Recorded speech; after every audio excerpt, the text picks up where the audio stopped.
meron kaming tinatawag na kinukwento ko kanina dito sa sa YH family natin, yung Club Zen. So yung Club Zen, kahit nasaan kami, basta nandun kaming dalawa, it's Club Zen. So kahit sa CR yan namin sa kwarto, kasi we have to watch the kids. So magdi-drinks kami.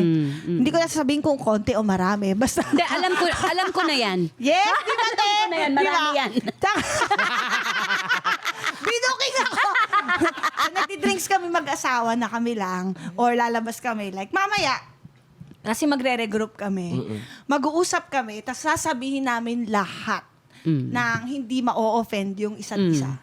As in, may mga words na I'm very, diretso magsalita eh. So, may mga words na parang, ba't mo sinabihan siya ng ganon? Parang ganon. But, we go with it anyway.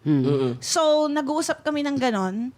Pag halimbawa, feeling ko hindi nakukulangan na ako sa tulong na hindi naman niya sinasadya or vice versa, nakukulangan siya sa time ko or sa support ko, then we say it nang walang magagalit, walang ma-offend. Like, it's a safe space, a safe time for the both of us.